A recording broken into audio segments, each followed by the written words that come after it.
Good evening, everyone, and welcome to the League of Women Voters Candidate Forum for the Sheriff of Santa Clara County. I'm Julia O'Keefe from the League of Women Voters of San Jose, Santa Clara. The League of Women Voters was founded in 1920 when women finally got the right to vote. We are a nonpartisan, nonprofit organization of women and men established to promote informed and active participation in government. We encourage members and the public to vote, to pay attention to the actions of government, such as the Sheriff's Department, and even to run for political office. The League never supports or opposes any candidate or political party. We work in two distinct groups, and we do evaluate and study measures, and sometimes we support or oppose measures. But as I said, we never support or oppose candidates or parties. We are a grassroots organization. There are 5 local leagues here in Santa Clara County, and members of local leagues are also members of the League of Women Voters of the Bay Area, of California, and the National League of the US. Our voter service or education arm works hard to bring good information, trustworthy information to you. We do that through candidates forums like this. We also study ballot measures and try to provide accessible and clear information. We call it pros and cons of ballot measures. We do a lot of voter registration, of course, but we are especially proud of our website called votersedge.org. Voters Edge makes it easy for you, the voter, to get information about your particular ballot. If you go on votersedge.org, enter your street address and your zip code, you get a list of all the contests on your ballot. That's candidates and measures and even financing. And we will also be posting this particular forum onto the Voters Edge site, so you can go back and review it or tell your friends about it. So without further ado, let's get into our forum. Our moderator tonight is a long-term League of San Jose, Santa Clara member, Rosalind Zisch, and she will introduce the candidates and tell you a bit about our forum tonight. Thank you. Rosaline? Thank you, Julia. Yes, and tonight we have a few things we want to remind you about in the way of rules. The slide should have come up for me to go over those with you. But basically, oh, here we are, great. Anyway, we want to treat our candidates the same, so they'll all have the same amount of time to speak. And each of the, we ask the candidates to be polite, and they are normally just wonderful. We do not give the candidates the questions ahead of time, and we want you to be aware of that. And no one should record our forum. It will be available on our website and also put on our Voters Edge. And now I'd like to explain to you how this will work tonight. The forum for tonight will be as follows. Each candidate will make a 1-minute opening statement. Next, the candidates will respond to questions submitted from our audience in advance. And these questions have been reviewed by League members.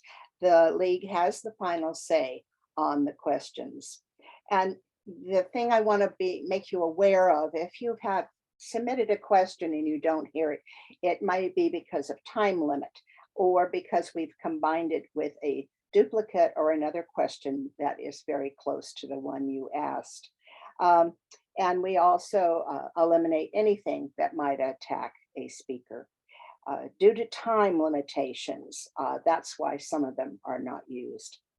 Each candidate will also have 1 minute to respond to each of the questions, and based on my discretion, and then they will be directed, of course, to both candidates Finally, the candidates will have 1 minute to make a closing statement, and they will have a rebuttal opportunity this evening, and that's a 30-second rebuttal. And now I'd like to introduce you to our candidates. And they are running, of course, for the position of Sheriff of Santa Clara County. And we have two candidates with us, and that's Kevin Jensen and Bob Jonsen. And oh, look at you. You're actually alphabetized by last name right now. So that makes it really easy to start out with. So we'll go with Kevin, and you get the 1 minute now for your opening statement. Thank you all for joining. My name is Kevin Jensen. I've been married 39 years. I have 3 children and 9 grandchildren who were raised in Santa Clara County, and I want better for them. I started off on a very rough road with my father being in prison, but over the years, people gave me a chance through much dysfunction. Santa Clara County gave me a chance when I was 21 to become a deputy sheriff, and I promised I would never stop giving back. That's why as I rose through the ranks, received my bachelor's and master's, and hit every major organizational management spot in the sheriff's office, I was the most qualified person for this job for quite a while. When our mismanagement took place, I've been calling out injustice for 12 years, and I've been fighting for it, and I've been fighting to be that voice of reason before the Blue Ribbon Commission, the Board of Supervisors, and I ran in 2014 and got 41% of the vote.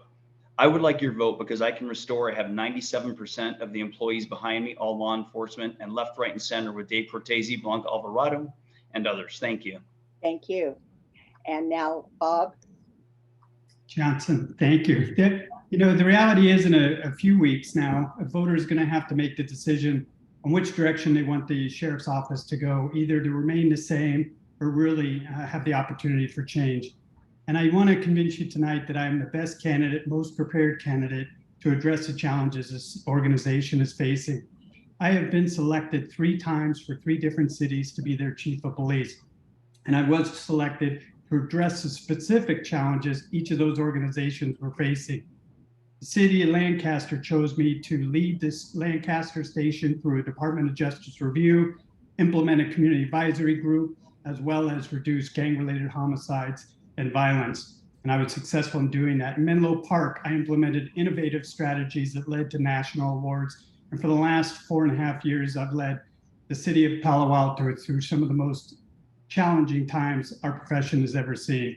So I'm looking forward to the questions tonight. Thank you for the opportunity. Thank you. And our first question is, why do you want to be the sheriff of Santa Clara County? And we'll begin this one with you, Bob. Yeah, that's a question we've been posed many times. And for me, it's a matter of changing the organization and taking it where it needs to be. I've been actively engaged in the last 4.5 years, as I mentioned, especially around the areas of police reform. I see tremendous opportunities for growth with this organization. And I really want to give the outstanding men and women of that organization an opportunity to be engaged in an organization that is truly committed to serving our community. Likewise, I want the community to have a sheriff who's very engaged in not only transparency and accountability, but reducing crime within our communities. One of the things I'm looking extremely forward to is addressing the mental health and the homelessness issues that our county is facing on both in the communities and in the correctional institutions. So I really look forward to the opportunity. Thank you. Thank you, Bob. And Kevin, your response to this question. Thank you. It's pretty clear that when I was given this chance at 21, I thought law enforcement should be something special. They had helped me out in times of crisis, and it was my turn to serve. And I've been serving there in Kiwanis for 25 years here locally, and 17 years on the Turkey Trot Steering Committee from its inception. But the reason is, at some point in this department and agency, things went very wrong with our boss who's now on trial. And I had to take a stand against that. For 12 years, at personal cost and the cost of many people, I was the person high enough in the order to be able to stand against and stop some of the things that could have been even worse.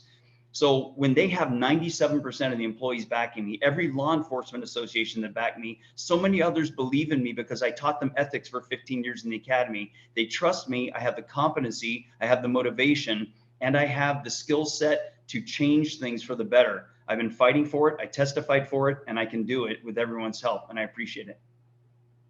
Thank you, Kevin. Our next question, and Kevin, you'll go first on this one. Would you change the process for getting permits for concealed weapons? And if so, how? Yeah, the process itself is changing anyway, but the process that I would change from what she did is I would not put them all in the drawer and only give ones to donors. In fact, I'm not going to be involved in the process. I've looked at all these other counties, and the way to do it is to follow the law. Make sure that gun responsible is gun ownership. And if there's going to be a permit given, it's going to follow the rules. I personally won't be selecting people. I will have a committee to do it, and I will be advised as to what's happening. But we have to follow the law in the process. There is now Supreme Court ruling. We have to follow it. And I've watched other counties be successful in it, but it should focus on safety. It should focus on responsibility. It should focus on making sure that people who have it know not just how to hit a target, but to be responsible and to be safe with the storage of it, and to make sure that they take classes on how to do those things and be safe. So yeah, I would change the corruption and make it the process follow the law. Thank you. And Bob? Yeah, one of the distinctions I'm very proud to have is the gun sense candidate distinction. I am going to change it. And yes, we do have to comply with the law, but we also have discretion to make sure certain protocols are adhered to. So yes, the good cause application, that's going to be to a third-party vendor. Let the processing, the application, the vetting all be conducted. But one of the layers I want to add into that is a psychological exam. And I've stated that from the very beginning. It's something the Sheriff's Department used to do. They no longer do. I want to bring that back. I also want to have more training up front to make sure that people are capable of carrying a firearm. And I also want to have annual recertification. I think it's very, very important. If we're going to allow people to carry guns in public, they're not only physically capable of doing it, but they're psychologically sound. So those are my intentions. Thank you.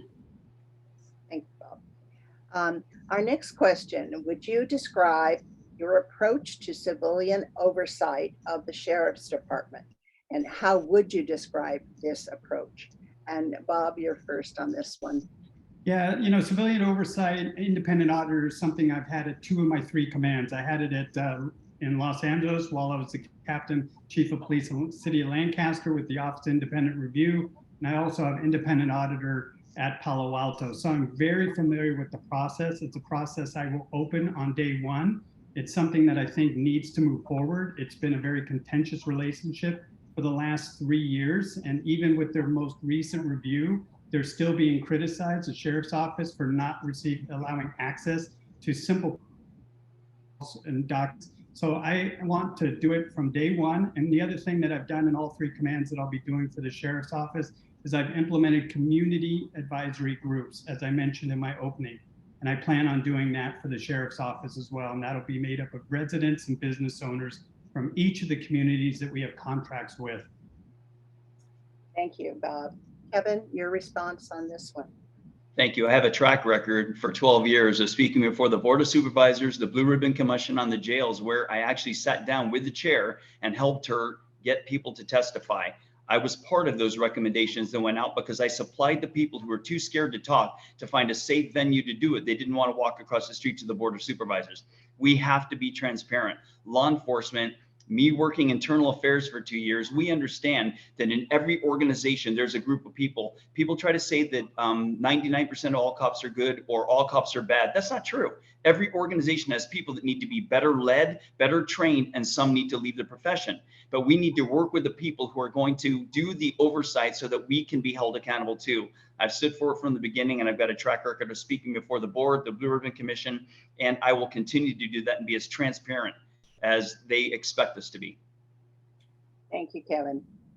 Our next question asks you, what arrangements would you propose to allow the OCLEM, which is the Office for Correction and Law Enforcement Monitoring? I know you fellas do not need that, but we need to understand what that is, and to access relevant records and information. And what kinds of information do you believe that the OCLEM should not have access to? So this is a double question. And Kevin, you're first on this one. Yeah, I think that all along, I actually called, we both know Mr. Janako, and I've called him and I've talked to the law enforcement expert that's on that team. For me, we have to be transparent and we have to give them what the Blue Ribbon Commission called for. The part about what we hold back is simply what is prescribed by the law. There are personnel records that we have to be careful with. Nobody in any organization should have all of their information out. I have proposed early on some kind of an in-camera process. I want a judge. I want a independent reviewer to see what's there and say, yeah, this is something that should be discovered, even if it's something that is maybe usually kept behind. I want somebody to look at that and make a determination that we can share that and we can legally share it. Certainly, we owe the public a lot more than they've been getting with the sheriff. Thank you. Bob? Yeah, again, I think it's because of my relationship with Mike Janako in Oakland. You know, he's the lead attorney. He was the lead attorney in Los Angeles for the Office of Independent Review. He's the lead attorney for the Palo Alto Independent Auditor. We've expanded our access dramatically. And even in his most recent report, he acknowledged how he appreciated the fact that we've opened the doors, given them unfettered access, fettered access, and really welcomed reform. I want to open that door. He's a partner to the equation. A lot of those privacy issues that Kevin brings up, yes, they're not for public dissemination, but it doesn't prevent any attorney from reviewing it as long as they're in an agreement with an MOU, which is exactly what we have in place. So the fact that they're still resisting, the sheriff's office is still resisting giving him that unfettered access 3 years after he was put into place is just unacceptable. So again, I'd be opening that door, giving him the access he needs, because his goal is to make our organization better. And I've seen it, I've witnessed it, I've been part of it. Thank you, Bob. This question wants to know, what modifications would you make regarding incarcerations and care of individuals displaying symptoms of mental illness? And Bob, you're first on this one.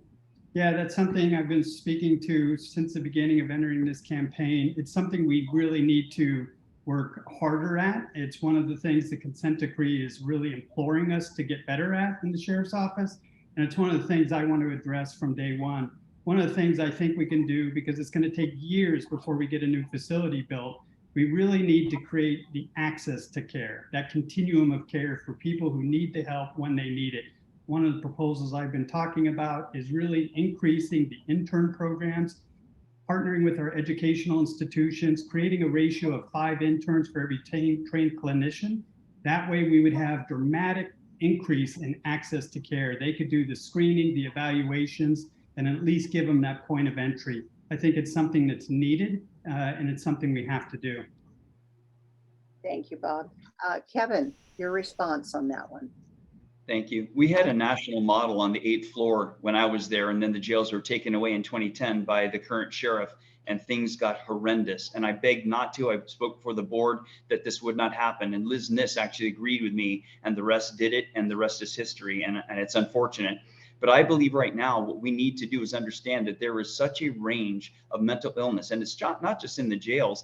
In every family, you can usually find everything from a mild to acute, and there's depression. So if we're going to do it right, we need those clinicians there, and we also need to find other alternatives on the front end so that we can fund them. I agree with Susan Ellenberg and others who are calling for front end mental illness, mental health facilities, mental health training, and we need to put some money there because the jails are not the place for those people to be suffering. We need people that are mentally ill, those that are suffering those things, to actually have access to other care. While they're there, they are ours, and we will care for them, but we need to put the money on the front end as well, and then they may not end up there.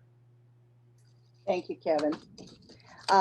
This question, what rehabilitation services should be offered in the incarcerated and upon their release? And Kevin, you're first off. Well, we received a lot of awards when I was there. I'm not going to name them all, but one was from Harvard. And what we were trying to do is work with people, and especially with women. We did a lot of work with Office of Women's Policy, with Carla Collins, with Esther Perales-Diekman. They're dear friends because we wanted to make a difference. We allowed women to be reunited in jail occasionally with their children if they would take family parenting classes. We also believe in using industry, green industry, We believe in manufacturing. The unions have all backed me. So all these manufacturers, and I've toured their plants, HVAC, electrical. So we have opportunities to give somebody an opportunity to trade and learn to trade while they're in jail. If we release them without those proper wraparound services, we're asking for them to come back. So I believe that rehabilitation does happen. I believe we need consequences and we need compassion. So we have to have both so that we can make the cycle work. We can't just release everybody with no resources. Bob, question is yours. No, it's a great question. You know, one of the things that's lacking in the sheriff's department, and not just the sheriff's department, but sheriff's departments across the state, is the amount of programs, educational programs and skill-based programs in order to rehabilitate people so they can come back into society in a productive capacity and really have an opportunity to get sustainable employment.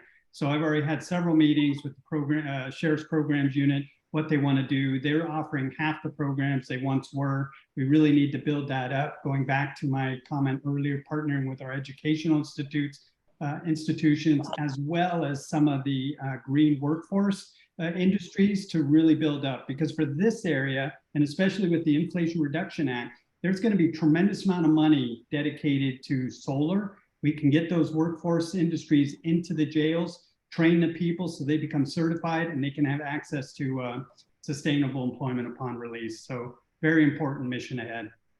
Right. Thank you, Bob. The next question has to do with what kind of a policy regarding profiling during patrol stops would you have? And this one goes first to Bob. Okay, well, you know, obviously that's something we've been working on as a profession for many years. We in Palo Alto just transitioned our records management system so we could actually track that data, so we could apply with the RIPPA laws that every organization now has to apply to. I believe it's 17 data points that have to be collected. Those will be reported annually. That's another piece of transparency that needs to be available to the public so they can start seeing how we're stopping, who we're stopping, what the reasons are, and all the parameters around that. That's something, again, I think in the county, we could do a better job of collaborating and really unifying our data so we have an understanding of what's going on throughout the entire county rather than just within the individual organizations. But it's something I'm going to make sure that we are collecting and that we're actually reviewing on a regular basis. Thank you. Thank you. Kevin? Hey, there are some mandates and we will follow them because that's what we are supposed to do. But going beyond the mandates, I happen to be the president of the California chapter for a while of the FBI National Academy Associates. I have 17,000 opportunities in law enforcement agencies around the world, except for China and North Korea. They're not allowed. But all these, I just called one tonight for the catalytic converter program that's drastically reduced those thefts. But with the best opportunity to get the best practices from all over the nation, I believe we can go beyond the mandates. And I'd also like to get community members and leaders inside to tell us how they feel about being asked these questions and to maybe sit down with us and ask how we can ask them better and what else we like to collect. I truly believe that if they all sit down together, the law enforcement, the community members, and maybe decision makers, we could find a better way to ask the questions that sometimes even offend the people we're asking. Yes. Thank you. This one, what is your policy regards the use of force by officers? And it almost goes hand in hand with the last one. Kevin?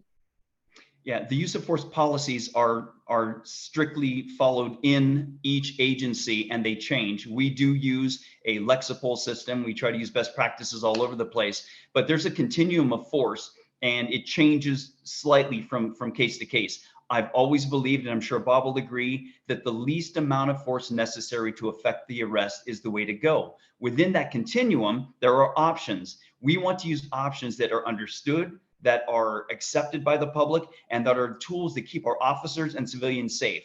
So for me, we need to review often these kind of critical criteria so we know we're doing the best job. As new technology comes out, I saw a net that shoots out and wraps people around. I sit on the boards of the post management school, so I watch all the new things that are coming out that they do their presentations on when lieutenants get made. So I think that we will follow the least restrictive methods, but we'll also look for new ideas as well. Thank you. Bob? Yeah, obviously the least restrictive is the approach to go for, but the thing about use of force is it's something that has to be thoroughly explained, trained, and documented. And one of the things that I had the luxury of doing in Los Angeles was on the force training unit for 6 years, post Rodney King. It was a specialized unit that was designed to implement training throughout the entire organization on the authority that we have, the power we can use, and when we can use force, and how we need to document. And I think that's really important, because I think obviously you want to use tactical communication to prevent it. You want to do de-escalation to minimize it, but then you also always have to comply with respect. And that starts from the moment of the interaction all the way through the end of the process. And I want to make sure we have protocols in place that thoroughly track that process, document that process, review that process, so we can constantly get better in how we're doing our job and interacting with the community. Thank you. Right. Thank you, Bob. How would you improve the morale in the sheriff's department? And Bob, you're first. Right. Morale, especially over the last few years, and it's been studied nationally and surveyed nationally, is probably at an all-time low. And throughout the last 4 years, speaking with my colleagues in the county, I think every organization in this county faced morale issues. We were no different in Palo Alto. But instead of ignoring it, what we did in Palo Alto I thought was unique is, just as I mentioned, we have always had a community advisory group. Officers wanted to form an internal solution group. So we formed an internal solution group where the officers from all ranks came together and really looked at proactively how they could address morale, put mechanisms in place to really improve it within the organization. One of the things I've done in every organization I've served is start off by having one-on-ones to get my idea of what's going on in the organization. That's a one-on-one interaction with every employee, and then start designing strategies to take the organization where we need to be. So a lot of work to be done in this area, and I'm looking forward to it, because the sheriff's office will be no different. Thank you, Bob. And Kevin, morale. Morale is at an all-time low, and I'm grateful that many of the 97% of the people that have endorsed me at the agency and are waiting for me to take charge have told me that morale improves the day that somebody who holds them accountable is holding themselves accountable, walks through the door. The day that I, who taught them ethics in the academy and stood up for them when mismanagement was going on, start that job, there's a different a culture starting. We're starting a culture where the sheriff is not blindly followed, and loyalty is not blindly to the sheriff. It's to the mission, and it's not blind. We need a culture that says respect everybody, and that means the sheriff has to respect the line staff as well. We can't make disparate treatments of the favorites don't get disciplined and those that don't deserve as much discipline get some. We have to have a culture that says mutual respect and lead by example. If I don't walk it, I don't deserve the trust. And that'll change the day I walk through the door, and we will improve morale even further. Thank you. How would you improve communication between your office and the public defender's office? And Kevin, you're up on this one first. Well, I used to run the court services and everything from Palo Alto to Gilroy, and I have a great deal of respect for public defenders, alternate defenders, deputy district attorneys, and the entire offices. I feel that having that relationship with people, watching them day in and day out, try their very best to have respect and try to do a job that is often very difficult, especially on the public defender side. They start with charges already that have been written down in a report, and they have to defend somebody. So I think it would be putting out that olive branch saying, I want to know how we can serve you better. When I was captain of the courts, we had a streamlining committee meeting. We got everyone together, public defender, alternate defender, DAs, everybody got together, and we solved problems, probation, because we had everybody in the room that were decision makers. I will institute that again, and I will make that olive branch to the public defender's office as well as the DA's office. Thank you. And Bob, your response on this one. Yeah, one of the things that I've gained through experience is, like I mentioned earlier, those community advisory groups, both in Menlo Park and Palo Alto. I actually had the luxury of having liaisons, either from the NAACP or in Palo Alto, a liaison for the district attorney's office, and public defenders no different. They'll be invited into that group if they so choose. And it's a great way to bring them in so they can not only give ongoing conversation input to how we're leading the organization, taking the organization working with the public defender's office, but they can also hear from residents throughout the community on how they feel we're serving their communities. So I'm looking forward to having a liaison on there. We've had conversations. I met with the public defender just last week, and it was a great conversation. They're looking for change, obviously, but I think more importantly, we have to start preparing for the California Care Court, because they're going to be a piece of that, no doubt. And our implementation of the psychiatric emergency response team is also working very closely. So a lot of things that we have to start working on, and I'm looking forward to that opportunity. Thank you, Bob. I'd like to ask each of you, what do you wish I had asked you tonight? And Bob, you get to go first. Well, I actually think, with everything going on in our society, both on a local, state, and national level, whether it's the overturning of Roe versus Wade, gun rights, what we're doing with our country with gun laws, I think I would have liked a couple of questions on those areas. I am a Democrat. I'm pro-choice. As I mentioned, I'm a gun sense candidate. I think we really need to get involved. Elected officials, including the sheriff, have to make those priorities. Because as we're seeing in our country, what we may have today is protections on a state or local level. Some are arguing to take away. And then again, local municipalities and sheriffs will be asked to enforce that. So I think it's important that the public knows where we stand on that.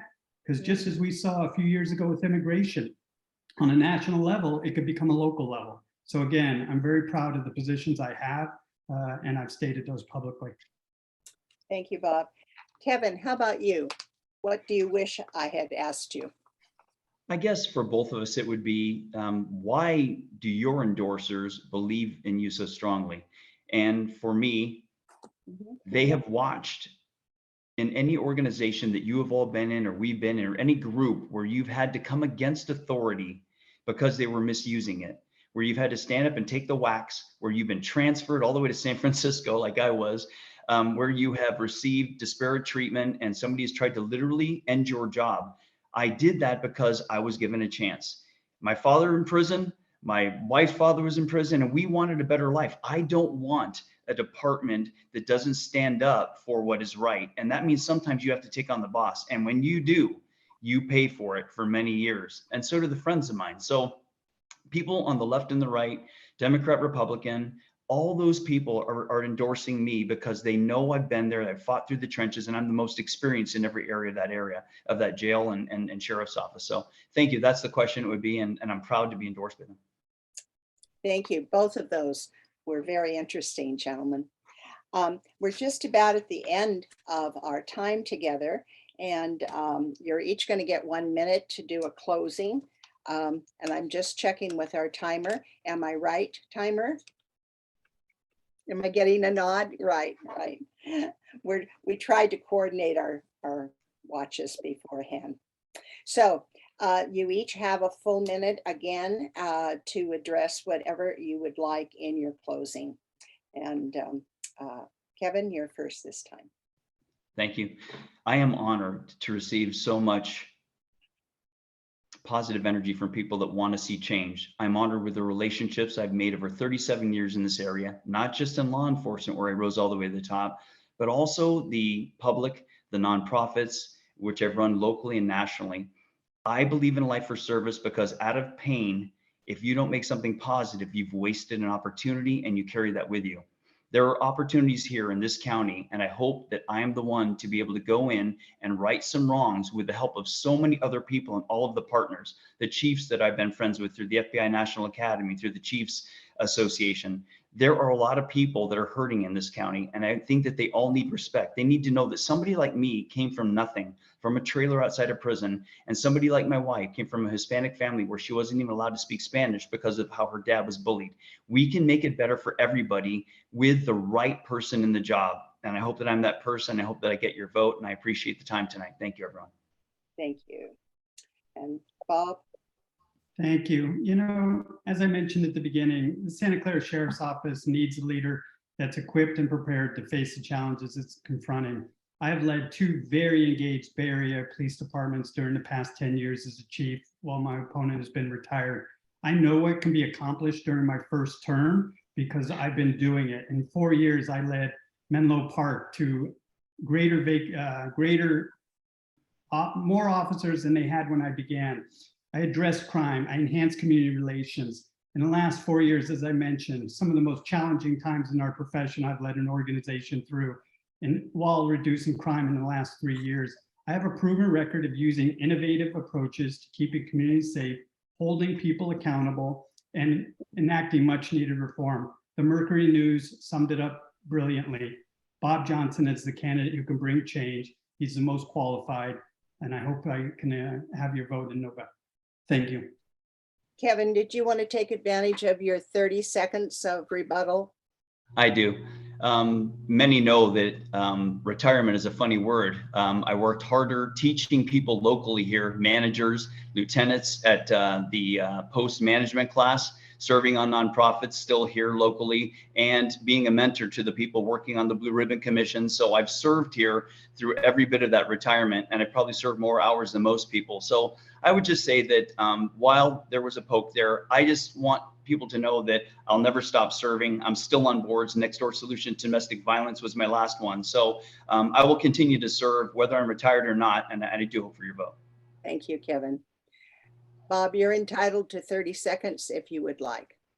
I get you. Listen, I appreciate Kevin's commitment to this community, to this profession. He did serve in the sheriff's office for many years. I just believe it's time for change. And as I mentioned, the Mercury News, the endorsements I have elected officials in 87% of our cities. That's tremendous. We're going to need that collaboration on the elected front to accomplish the things that this organization needs to do. So again, I'm looking forward to the opportunity. Thank you very much. And thank you to both of you for being with us this evening for this forum. And we wish you both all the best. Thank you very much. At this time, our hostess is going to rejoin us and close our evening together. Thanks, Rosaline. Before we go, I just want to remind everyone that the election day, November 8th, is right around the corner. You may already have received a voter information guide from the Secretary of State, and in a few weeks, the registrar voter will be mailing the paper ballots to all registered voters. You have several options for returning that ballot. You put it in an envelope, drop it in a mailbox. You go to a vote center after the 29th. Or there are special drop boxes around the county everywhere. So be sure to fill out that ballot and return it. There's also a wonderful website called Where's My Ballot that you can visit. Meanwhile, the League of Women Voters will continue our work for the next few weeks. We have several forums. And we hope that they're all on Zoom, except for the one in Santa Clara on the 29th of September. So we hope you'll be joining us for that.